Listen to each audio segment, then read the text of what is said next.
에, 안녕하십니까 여러분. 오늘은 신명기 15장 함께 말씀을 좀 나눠보도록 하겠습니다. 15장입니다. 한 절씩 읽으면서 또 말씀을 나눠보도록 하겠습니다. 매 7년 끝에 면제하라. 면제의 규례는 이러하니라.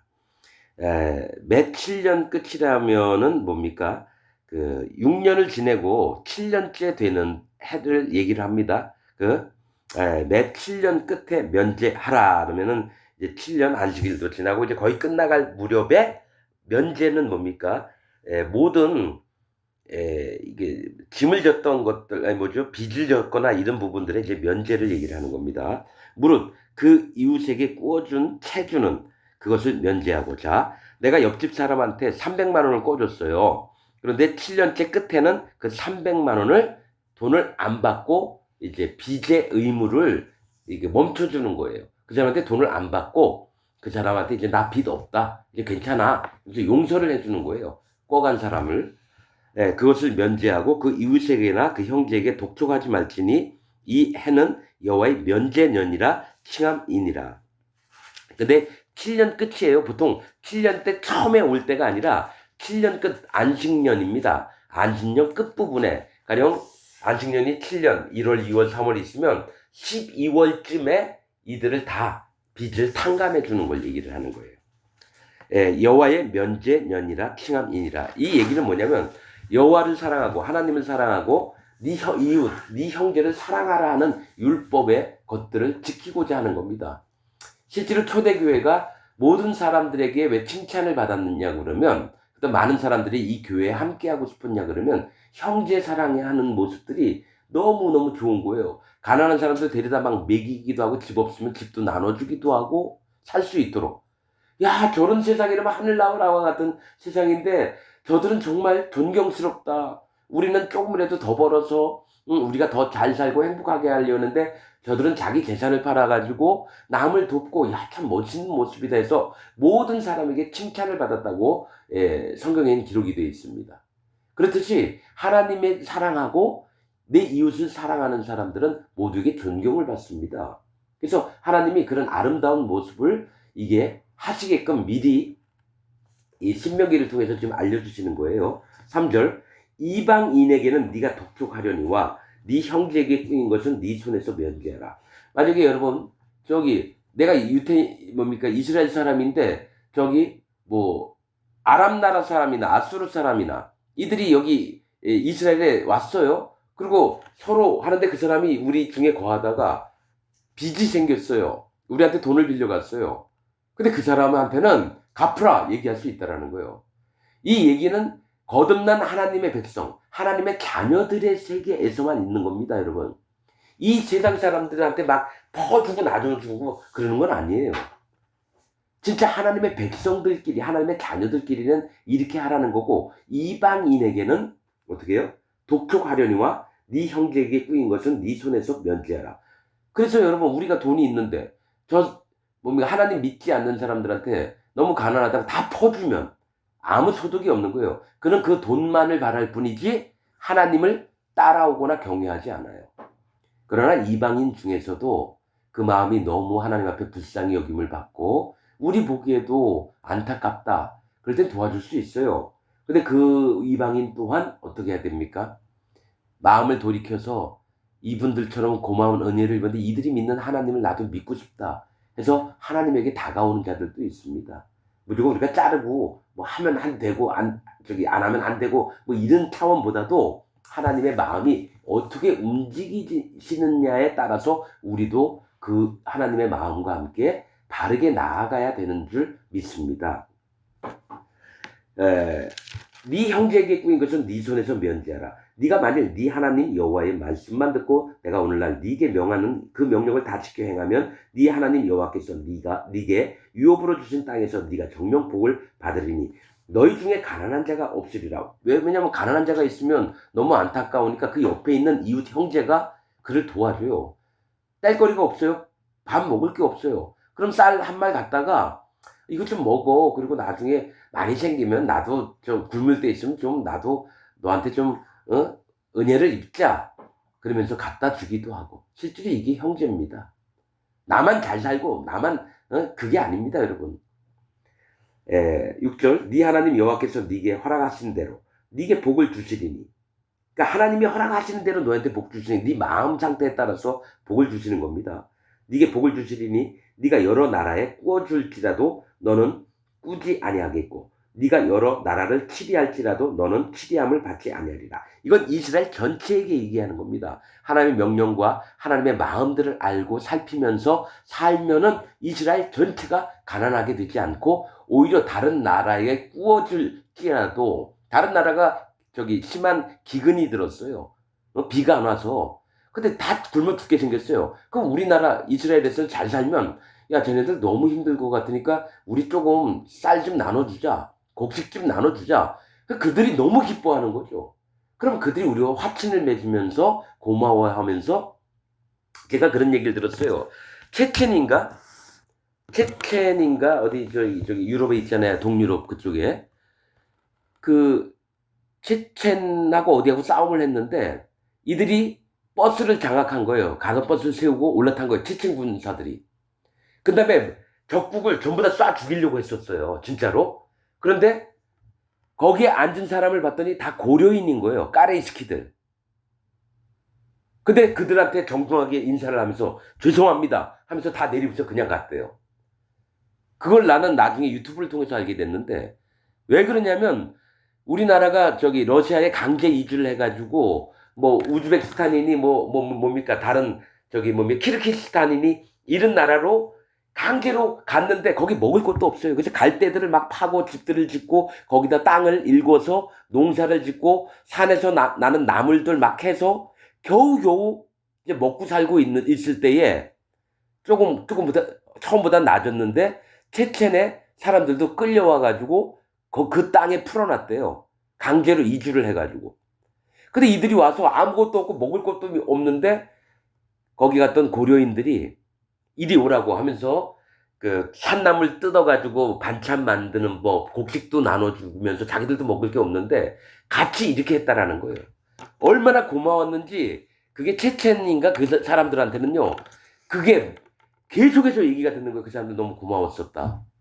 그래서 그 체첸 그 사태 있을 때에 버스를 장악했는데 고려인들이 탔다라는 것 때문에 오히려 머리를 숙여있으면서 우리가 미안합니다 하면서 그냥 내려갔대요. 전부 다 죽이려고 올라왔다가. 그런 얘기를 듣고 아 그렇구나. 여러분 사랑과 긍휼을 베푸는 게 여러분 어떤 건지 아십니까? 뭘 대가를 바라고 하는 게 아닙니다. 하나님은 그 긍휼을 베푼 자에게 다시 긍휼을 얻게 하신다라고 하나님은 말씀에 팔복 중에 그렇게 있습니다. 긍휼히 여기는 자는 긍휼히 여김을 받을 것이며. 그거는 그 사람들이 아무것도 모르면 다 총으로 쏴 죽였을 텐데 왜 안 쏴 죽였을까요? 그 나라에서 듣고 배운 게 뭐냐면 고려인들 때문에 우리가 이렇게 살아났고 죽지 않았다. 너무 고마운 거예요, 여러분. 그렇듯이 여러분 이 감사함의 기억은 받아본 자만 아는 거고요. 나눠준 자만 아는 겁니다. 똑같습니다. 나눠준 자도 오히려 고마워하고 받은 자도 고마워하는 겁니다. 이게 하나님의 법칙들인데 이 세상 사람들은 어떻게 여기느냐면 나는 나대로 살고 니네들은 내가 니네까지 어떻게 내가 책임져? 기독교인도 지금 그렇게 살고 있어요. 교회는 열심히 다니면서 너는 너, 나는 나. 좀 자기 마음에 불쌍한 마음이 좀 들면 돈 조금 내놔가지고 생색을 내고. 하나님 그런 거 싫어하세요. 주려면 진짜 마음을 다해서 주고 안 주려면 그냥 미안하다고 하고 괜히 돈도 안 주면서 욕을 막 해요. 그런 사람 많이 봤어요. 중동 지방에 이런 스티로폼 회 이렇게 포장해주는 거기에다가 지폐 따발을 이빠이 뭉쳐가지고 제발 나 좀 도와주세요. 가난한 사람으로 변장을 해요. 되게 잘 사는 사람이. 찾아가면서 살만한 집에 가면 다 돌 던지면서 수도 물 뿌리면서 다 쫓아내더라고요. 중동 지방에 어려운 나라인데. 근데 진짜 못 먹고 못 사는 산골 마을 집 한 채 있고 거기 나이 많은 할머니하고 아주 어린 손주딸 둘이 있는데 거기서 이게 다예요 하면서 떡 2개 하고 달걀 하나 감자 하나 있는데 그 중에 하나를 나눠주면서 감자 드시라고, 달걀 드시라고. 그래서 나머지 한 떡은 두 손녀에게 주고 있는 할머니한테 난 그거 보자 얼마나 울음이 나왔었든지 눈물이 나오든지 하나님이 원하시는 사람의 마음과 예? 하나님이 원치 않는 사람들의 마음을 본 거예요. 그리고 나서 그 돈을 다 주니까 안 받으려고 그래요. 음식을 주고 이런 걸 받는 건 아닙니다. 그 사람들 율법이 있겠죠. 근데 아닙니다. 이거는 하나님이 주신 겁니다. 알라신은 그게 하나님이라 표현했더라고요. 근데 알라신도 걔들은 하나님 맞습니다. 두 개를 받는데 집을 잃고 와서 텐트에서 찢어지는 텐트에서 생활하면서 두 젊은 부부가 자기 있는 돈 전부를 주는 걸 봤을 때 얼마나 고맙던지 마음이요. 이 사람 진짜 부자인데 사람 마음이 상태가 어떤지를 알려고 그렇게 하는 프로가 있습니다. 유튜브에. 근데 두 번이나 눈물이 나오더라고요. 진짜 하나님이 불쌍히 여기고 구원할 자가 누군지. 없는 중에도 형제를 사랑하며 자기 이웃의 고통을 내 고통처럼 여기며 자기 전부를 내어주는 사람들이 누가 있습니까? 지금 2025년 대한민국에 그런 사람이 누가 있습니까? 그냥 불쌍하니까 동정심 때문에 주는 겁니까? 아니면 이 사람 진짜 불쌍하니까 내 것을 좀 나눠줘야 되겠구나. 하나님 앞에서 겸비한 마음으로 도와주나요? 여러분, 전 그래서 위선적으로 하는 사랑, 위선적으로 하는 선행 이런 거 안 좋아합니다. 마음이 바르지 않으면 아예 나한테 20억을 갖다 주겠다 해도 안 받습니다. 왜냐? 그런 경험이 있거든요. 아닌 건 아닌 겁니다. 20억하고 하나님하고 바꿀 수가 없으니까요. 월세 25만 원 낼 돈이 없는데 누가 20억을 갖다 줘요. 자기 좀 인정해달라고. 아니죠. 하나님이 돈으로 사고 파는 분이 아니잖아요. 여러분 그럴 땐 어떡합니까? 단호하게 잘라야죠. 저는 뭐가 있냐면 마음의 세계로 영적으로 여호와 하나님을 사랑하며 그분만이 정말 나의 주시고 전능자이시고 나의 구원자이시며 내 이 땅에 살아가는 모든 것을 책임지실 분이 여호와 하나님이다라는 믿음이 있는 사람과 내 힘으로 잘 살며 잘 먹고 행복한 거 다 누리면서 그래도 나도 교회는 다녀야지 해서 교회를 다니는 사람하고 다르죠? 그래서 마음으로 안 되면 안 되는 겁니다. 난 그래서 교회 다닌다고 다 안 믿어요. 그래서 얘기하잖아요. 99.99%가 아니라고요. 기독교인 중에. 하나님과 상관이 없는 사람들이 교회에서 열심히 자기 얼굴 낯 들고 행세하고 있습니다. 목사들은 99.99%가 아니고요. 다 거짓자들이고 사단마귀들 종들이고요. 난 정말 그거 비율을 따져보고 싶었는데요. 다시 한번 얘기하자면 미국의 유명한 기독교에 있는 그 유명한 분께서 기독교인들 중에 2.5%밖에 구원 못 받고 나머지는 97.5%는 지옥 간다. 이런 얘기를 공개적으로 했나 봐요. 그거 맞는 얘기입니다, 여러분. 근데 숫자가 너무 높아요. 2.5%는 100명 중에서 2명 반은 구원을 얻는다는 얘기죠? 아닙니다, 여러분. 대한민국 현실은 99.9%가 구원이 아니에요. 하나님을 만난 적이 없어요, 기독교인들 중에. 천주교인 100%는 하나님을 만난 적이 없고요. 이건 분명한 사실입니다. 난 말씀을 통해서 그걸 알았어요. 그래서 북이스라엘이나 남유다가 멸망하기 전에 이사야, 에레미야, 에스겔, 느헤미야, 학개, 스바랴 모든 선지자들이 한 얘기가 이스라엘의 그 하나님 앞에 범죄함을 얘기를 하면서 그 중에 돌아올 자 몇 자를 얘기를 합니다. 그게 바벨론 이후에 새 언약을 주신 건데 그게 예수님 구름 타고 오시는 날까지 적용된다는 걸 처음으로 알았어요. 성경 수없이 읽었어도. 그래서 아는 거예요. 그 구원받을 자가 도대체 몇 명이냐. 엘리야 시대 때는 7,000명이나 있었다 그러는데 하나님이 네가 모르는 의인 7,000을 두었노라. 그러면 계산해 보세요. 만약에 북이스라엘과 남유다가 1,000만 명이 있었다 만약에 쳐봐요. 예를 들어 1,000만 명 중에 7,000명이면 어떻게 되는 거예요? 비율이. 난 제대로 잘 모르겠어. 난 산수를 잘 못하니까. 그래서 나는 그럼 100만 명 중에 몇 명만 구원받아도 되는 거예요. 몇십 명만 구원받아도 되는 거예요. 그 비율로 따지자면. 그 대한민국에 5천만 명이에요. 그럼 그때 당시 의인 7천을 뒀다는 계산을 해보세요. 그럼 몇 명이 구원받겠습니까? 그럼 뭡니까? 2.5%만 구원받는다고요? 아니죠. 그건 너무 큰 숫자예요. 그래서 그냥 나 아무것도 숫자 모르니까 그냥 99.9%가 아니고 진짜 마음의 여호와 하나님 앞에 마음이 합한 자, 예수 그리스도의 증거를 믿고 마음의 성령 하나님을 마음에 모신 자가 몇 프로 될까? 내가 만나서 수백 명을 만나봤습니다. 목사들도 그렇고 장로들도 만나봤고요. 평신도들도 수없이 만났는데 한 명도 없었어요. 수백 명을 만났는데 없어요. 그래서 얘기합니다. 하나님께서는 성읍에서 하나와 족속에서 둘을 구원하셨다 그래요. 그 비율 따져볼까요? 부산에서 한 명, 서울에서 한 명, 전주에서 한 명, 광주에서 한 명이에요. 성읍으로 따지면. 그러면 족속은 이씨, 박씨, 최씨, 김씨. 우리나라에서 이 중에 2명씩이에요. 그 우리나라 성씨가 2명씩입니다. 한 200여 개의 성이 있다고 난 그렇게 들은 것 같은데. 그럼 400명 쳐요. 그 우리나라 도시. 많으니까 그냥 500명 쳐요. 그럼 1000명 되나요? 5천만 명 중에서 1000명 돼요? 그 비율 한번 따져보세요. 난 말씀을 통해서 지금 얘기를 하는 겁니다. 있는 말씀. 에이, 그래 5천만 명 중에 뭐 300, 뭐죠? 몇십만 명은 구원받겠지. 아니죠, 여러분. 아니죠. 1000명, 10,000명, 10만 명, 100만 명? 난 100만 명 중에 몇 명이 있을래나 보는 거예요. 내가 저 산수를 계산 잘 못해서. 그만큼 희귀한 구원이라는 겁니다, 여러분. 다들 자기들이 잘났다고 자기들이 구원받은 존재라고 각 교회마다 다 우기고 성도 여러분 막 성도 여러분 이러잖아요. 웃기고 지랄하고 있다고 난 보는 거죠. 진짜 여호와 하나님의 정말 그 마음을 간절하게 살펴서 보는 사람들이 몇 명이야 되냐 이거죠. 대한민국에 있는 전 세계에 있는 목사들이 여러분 어떤지 아십니까? 다 사기꾼이에요. 진짜입니다, 여러분. 그러니 그 밑에 있는 교인들도 다 사기꾼이에요. 속이는 놈이나 속는 놈이나 일반인이라. 속는 자와 속이는 자가 일반인이라 같다 이겁니다. 그러면 목사는 속이고 그 밑에 있는 교인은 속고 그러면 똑같이 지옥 간다는 얘기죠. 그래서 나는 서슴없이 얘기하는 겁니다. 하나님 말씀을 토대로.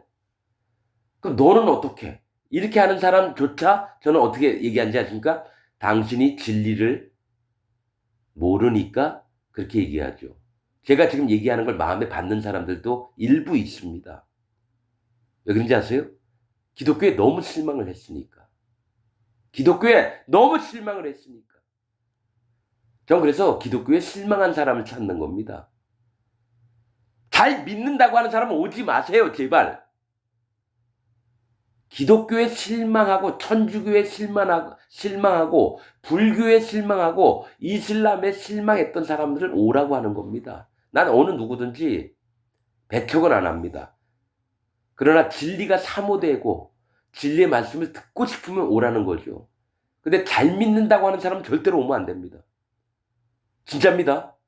와도 받지 않을 거고요. 왜냐? 그는 한 번도 할례 받은 적이 없으니까. 할례를 받은 적이 없으니까요. 할례가 중요합니다. 그게 세례 요한이 와서 한 일이거든요. 마음을 회개케 하고 돌이키게 하고 하나님 앞에 마음을 낮추는 작업을 세례 요한이 했는데 예수님만 믿어요. 마음은 안 낮추고. 그러니까 다 거짓 기독교인, 즉 적그리스도가 되는 겁니다. 예수님 믿는 지옥 가는 사람, 적그리스도. 하나님 예수 그리스도와 적이 된 사람이에요. 예수님을 쳐 죽인 자는 이방인들이 아니라 누굽니까? 바리새인, 예수님 대제사장, 서기관 이런 이들이 그 피를 우리에게 돌리소서. 뭐 십자가 못 박아라, 십자가 못 박아라. 그 피를 우리에게 돌리소서 했던 자들이 하나님 잘 믿는다고 하는 자예요. 그러면 지금 기독교에서도 하나님 잘 믿는다고 하는 자들이 하나님의 종들을 돌로 쳐 죽입니다. 이단이라 막 손가락질하고 아유 그놈은 미친놈이야 막 이렇게 합니다. 전 그걸 알죠. 성경 읽으면서 하는 거니까. 여러분 이제 마지막 때가 얼마 안 남았습니다. 당장 오는 건 아닙니다. 그러나 저는 대략 언제쯤 오시겠거니 그런 하나님 주신 마음이 있습니다. 말씀을 통해서. 예수님도 모른다 그랬어요. 저도 그래서 얘기 못합니다. 그러나 대략 다니엘서에 있는 그 말씀을 보고 대략 언제쯤이겠구나 그런 마음은 추정하는 게 있습니다. 근데 그거는 하나님이 뭐 뜻하시는 거지 내가 뭐 안다고 되는 것도 아니고요. 모른다고 되는 것도 아니고요. 에, 자, 너희가 다른 나라에 꾸어줄지라도 너희가 다른 나라에서 빌리거나 그러진 않을 거라는 얘기죠. 자, 7절. 네 하나님 여호와께서 네게 주신 땅 어느 성읍에서든지 가난한 형제가 너와 함께 거하거든 그 가난한 형제에게 네 마음을 강팍해 하지 말며 네 손을 움켜쥐지 말고 반드시 네 손을 그에게 펴서 그 요구한 대로 쓸 것을 넉넉히 꾸어주라. 여러분 그 다 이제 쭉 나중에 보면요 가난하지 않은 사람이 없을 수는 없으나 또 이렇게 얘기하십니다. 그러니까 반드시 가난한 사람이 있다라는 거예요. 그가 게을러서 그럴 수도 있고요. 그가 하다가 사업 실패해서 그럴 수도 있고요. 어머니가 아파가지고 병원비 값이 뭐 1,500만 원 있는 중에 1,300만 원, 600만 원이 팍 날라갔어요. 그럼 이 사람 빈털털이에요. 그래서 가난한 사람도 있습니다, 여러분. 엄마 약값 대다가, 엄마 수술비 대다가. 그런데 이것저것 따지지 말고 네 가난한 형제가 있으면 너희는 그에게 꾸어주어라. 나눠주어라 이겁니다. 우리나라도요. 가진 자들이 우리 옆에 가난한 사람들 저기 허름한 집에서 혼자 할머니 혼자 살아요. 한 80 넘으셔가지고 몸도 안 좋고 불쌍해서 가서 도와주고 계속 방문해서 지금 우리나라에서 그런 일을 하고 있거든요. 그런데 진짜로 그런 게 없었다면 우리가 진짜 다 해줘야 되는 거예요. 마음을 살펴서 이스라엘 백성이라면. 예. 자, 네 마음을 강팍해 하지 말고라는 얘기는 너만을 위해서 살지 말라는 거예요. 이웃을 돌아보면서 살라는 겁니다. 반드시 네 손을 그에게 펴서 그 요구한 대로 쓸 것을 넉넉히 꾸어주라. 삼가 너는 마음에 앙념을 품지 말라. 앙념이 뭔지 아세요? 여호와 하나님을 사랑하고 네 형제를 사랑하라가 율법의 최고된 저기 뭡니까? 계명인데 어떻게 하냐면 나 혼자만 잘 먹고 잘 살면 되지. 난 그래서 기독교인 중에 진짜 하나님을 따르는 무리는요. 10억, 100억, 1000억, 1조 있으면 안 된다고 보는 사람이에요. 진짜로 그렇습니다. 그 버는 족족 자기 쓸 것 쓰고 또 남을 위해서 쓰면 그가 존중도 받고 하나님 앞에서도 기쁨을 얻고 이럴 텐데 점점 통장에 돈 늘어가는 재미만 있어요. 이게 앙념입니다. 여호와 하나님이 명하신 것들을 몰래 몰래 누구 돕기도 하고 이러면 좋은데 사실은 이거는 어떤 신앙생활하는 부분의 얘기라는 거예요. 사실은 이거는 저 얘기는 나중에 해야 되는 건데 어차피 이거 지나가면서 또 얘기를 해야 되니까 이스라엘 백성이라면 이런 마음이 있어야 된다는 걸 알려주려고. 근데 그런 마음이 없으면 이스라엘 백성도 아니에요. 앙념이 가득해서 나중에 여호와 하나님을 배반하고 떠나는 인간들이 된다는 겁니다, 여러분. 마음에 앙념을 품지 말라. 곧 이르기를 제7년 면제년이 가까웠다 하고 네 궁핍한 형제에게 악한 눈을 들고 아무것도 주지 아니하면 그가 너를 여호와께 호소하리니 네가 죄를 얻을 것이라. 자, 나한테 이제 종살이를 했다든지 있었어요. 그런데 조금 있으면 이제 이 형제에게 면제년이 오잖아요. 그럼 뭡니까? 아무것도 안 주는 거예요. 어차피 그때부터 다음부터는 또 시작이잖아요. 어? 어차피 나한테 많은 거를 빌려갔다가 안 줬잖아. 아이 이제 줄 필요 없겠다. 뭐 이런 것들. 그러니까 하나님 마음하고 어긋난 것들을 하지 말라라는 겁니다. 네 궁핍한 형제에게 악한 눈을 들고 아무것도 주지 아니하면 그가는 이 형제가 계속 어려우면요 좀 계속 돕고자 하는 마음이 있어야 된다는 얘기예요. 그럼 언제까지 퍼줄 거야? 이 세상 사람들의 기준이 그겁니다. 그럼 언제까지 퍼줄 거야? 전 그런 사람 많이 만나봤어요. 가까운 사람들인데일수록 그러면 언제까지 퍼줄 거야? 그래서 하는 거예요. 그러면 진짜 하나님 마음에 사로잡힌 자들은 마음이 상합니다. 내가 믿고 함께 마음을 나눴던 사람이 그런 얘기하면 세상 사람하고 똑같은 얘기하는구나. 이제 분별이 되는 겁니다, 여러분. 분별이 돼요. 하나님 말씀에 마음이 합당한 자인지, 이 세상 기준에 자기의 마음이 빠져 있는 사람인지 영의 분별이 됩니다. 근데 이제 그 사람이 너무 슬프고 이럴 때 하나님께 기도해. 하나님, 내가 너무 힘드네요. 앞에 있는 형제님도 여태까지 날 도와줬는데, 저 그도 어려운지, 오히려 얼굴이 굳어 있고, 참 하나님 저에게도 미안하지만 하나님 저를 제발 좀 살려주세요. 도와주세요. 하나님 그 길을 딱 들으시고 그 앞에 있는 형제의 얼굴을 봤더니 자기만 잘 먹고 잘 살려고 하는 거예요. 하나님이 어떡합니까? 그에게 징벌을 내리십니다. 징벌을. 그래서 그 재산은 싹 걷어가서 거지로 만들어요. 너도 한번 똑같이 경험해봐. 그러면서 모든 재산을 다 몰수해 갑니다. 그래서 거지가 되는 거예요. 악하게 하지 마시기 바랍니다. 너는 반드시 그에게 구제할 것이요. 구제할 때에는 구제라는 거는 도우라는 겁니다. 도울 것이요. 도울 때에는 아끼는 마음을 품지 말 것이니라. 그러니까 형제를 사랑함으로 하나님의 마음에 원하시는 것을 행하라는 거예요.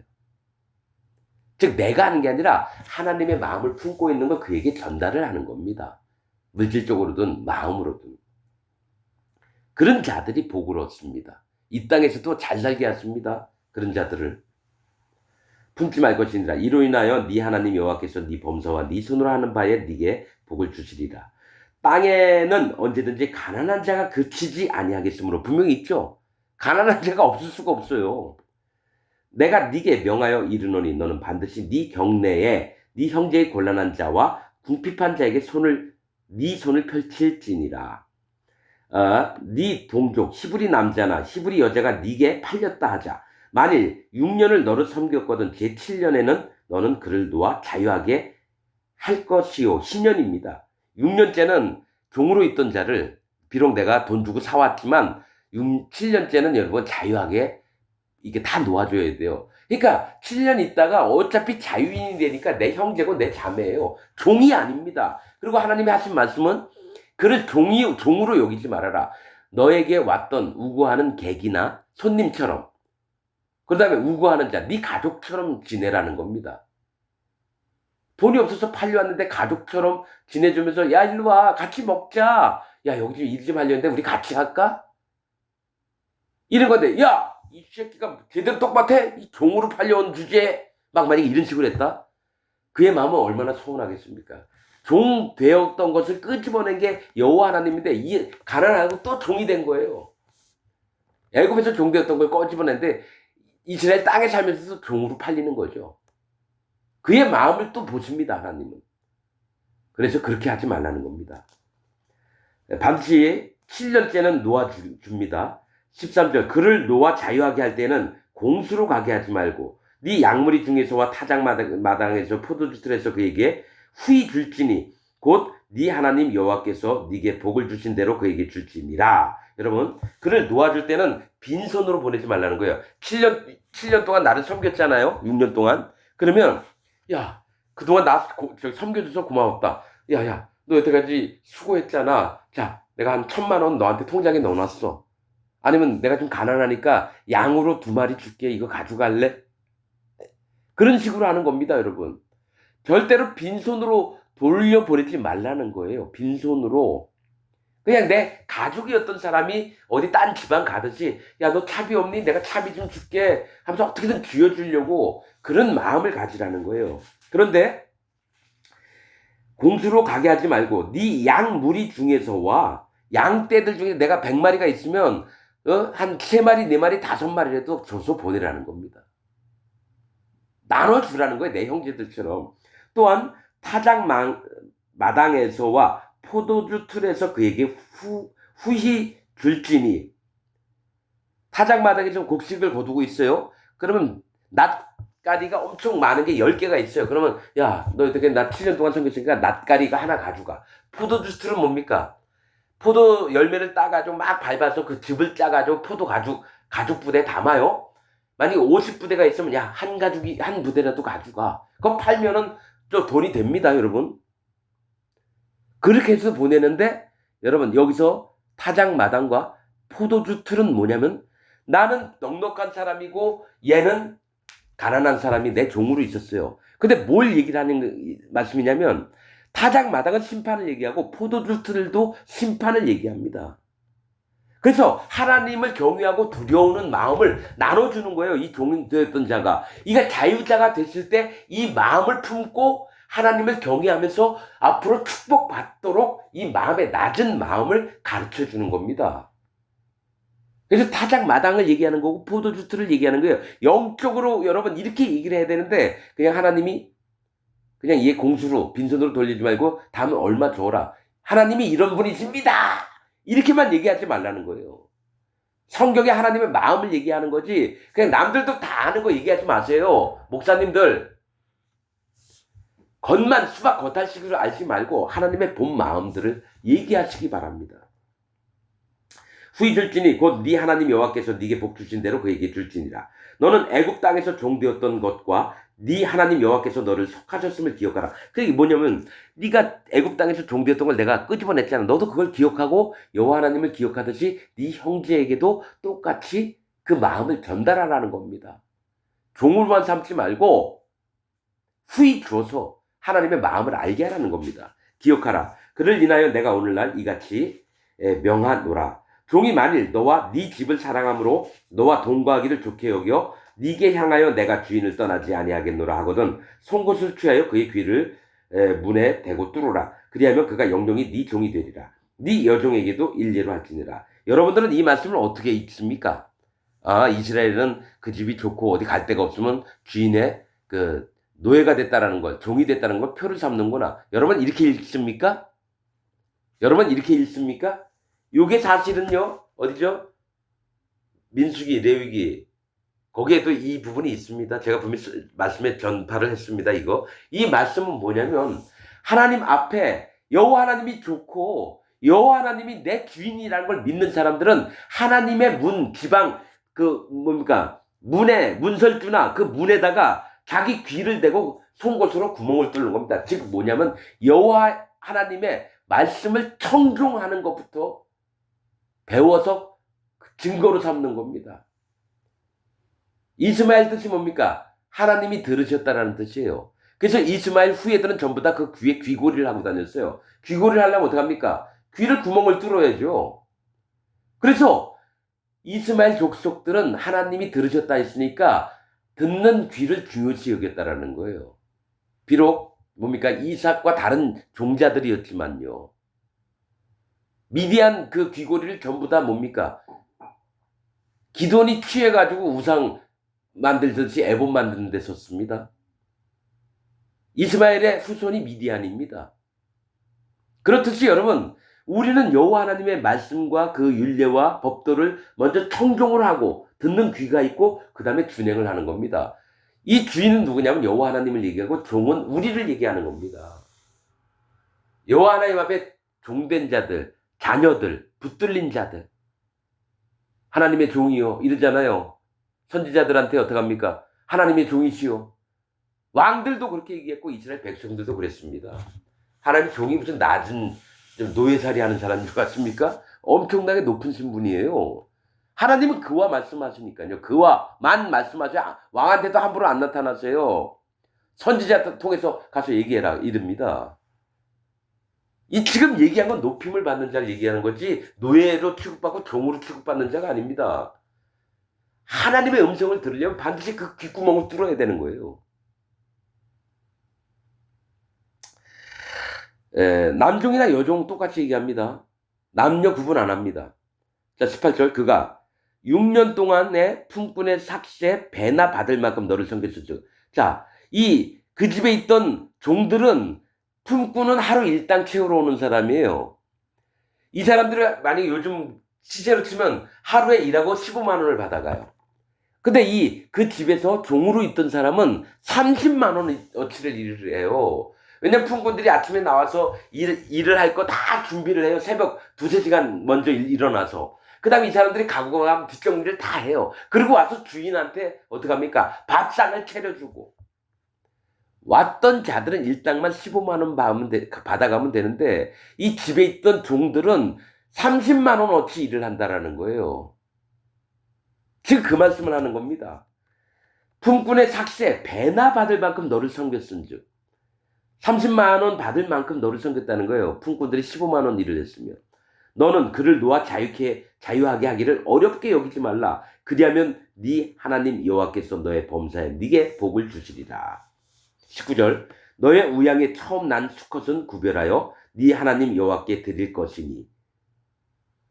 소와 양의 처음으로 새끼를 낳았어요. 그럼 다 여호와께 드려야 해요. 네 하나님 여호와께 드릴 것이니 네 소의 첫 새끼는 부리지 말고. 그러니까 이것을 일에 쓰려고 하지 말라는 거예요. 오직 여호와 앞에 드리는 겁니다. 소나 양이나 염소나 나귀도 마찬가지예요. 나귀는 부정한 짐승인데 뭡니까? 그거를 살려서 일꾼으로 쓰려고 하면 어린 양을 죽여서 예물로 바쳐야 돼요. 첫 새끼들은. 그런데 지금 얘기하시는 게 뭐냐면 절대로 소나 양이나 염소들의 첫 새끼들은 무조건 내게로 가져오라 해요. 하나님께로. 첫 것은 무조건 하나님 겁니다. 장자들은 다 하나님 거예요. 그래서 이스라엘 백성 장자를 계수하라.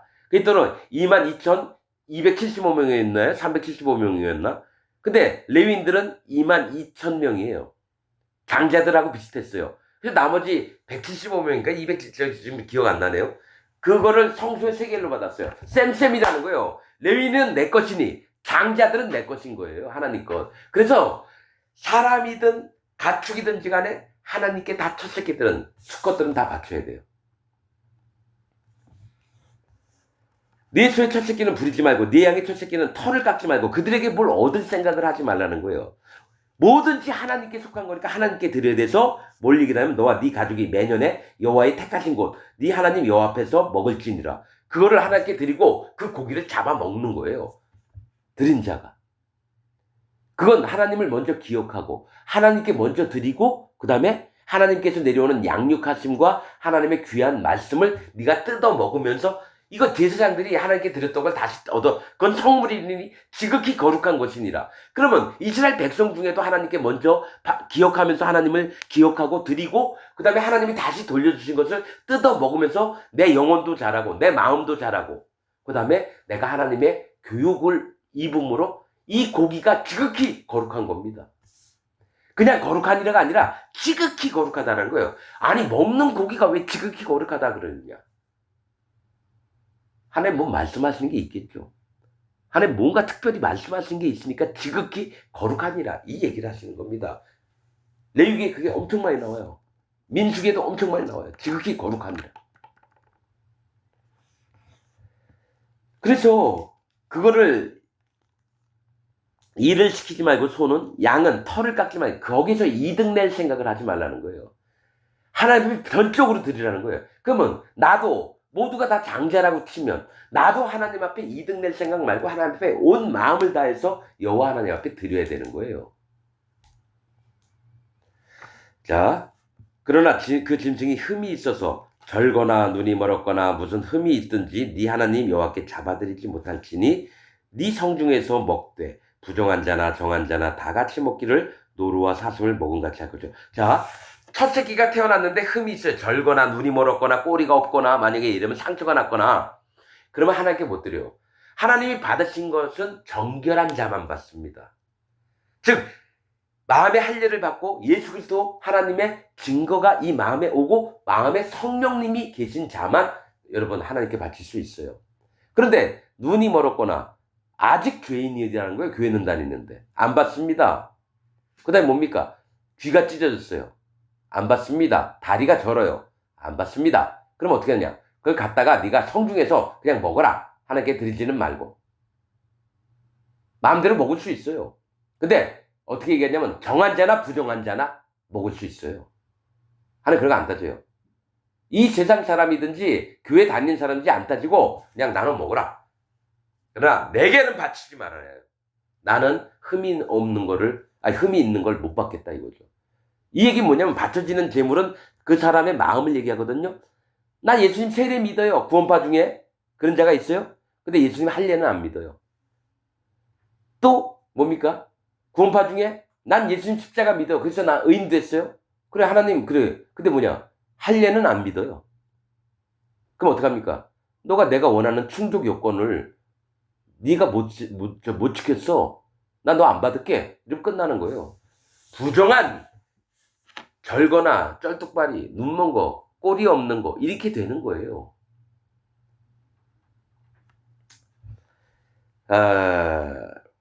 자, 마지막 절. 오직 피는 먹지 말고 물같이 땅에 쏟을지니라. 이거 계속 얘기해줘, 신명기에. 피는 먹지 말고 물같이 땅에 쏟을지니라. 피는 여호와께, 피는 먹지 말고 물같이 땅에 쏟을지니라. 피는 생명입니다. 오직 피와 기름은 여호와께 속한 것입니다. 기름은 성령님을 얘기하고요. 피는 생명을 얘기하는데 하나님이 생명의 주체십니다. 우리에게 호흡을 통해서 그 코에 생기를 불어넣었다는데 생명을 불어넣었던 거예요. 흙이었던 우리에게. 그래서 하나님에게 왔던 것을 우리가 함부로, 그리고 육체에 관해서 왜 사람이 빨간 핏줄을 가졌을까? 저는 그것도 궁금했어요. 또 왜 물을 꼭 먹어야 되나? 나 이거 궁금했었어요. 근데 이 부분을 창세기 얘기할 때 다 얘기했습니다, 여러분. 이런 부분도 사람의 몸이 만들어진 구조, 이런 부분도 하나님이 뭘 원하셨는지 이런 부분 창세기에 다 얘기를 했습니다. 그래서 계속 또 얘기하면 시간이 오래 가니까 아무튼 여러분, 하나님이 말씀하신 것을 마음에 기억하고 또 하나님 마음 중심을 알기를 간절히 원하는 마음이 있길 원합니다. 함부로 하시지 않기를 부탁을 드리겠습니다. 오늘 말씀 여기서 마치겠습니다. 감사합니다.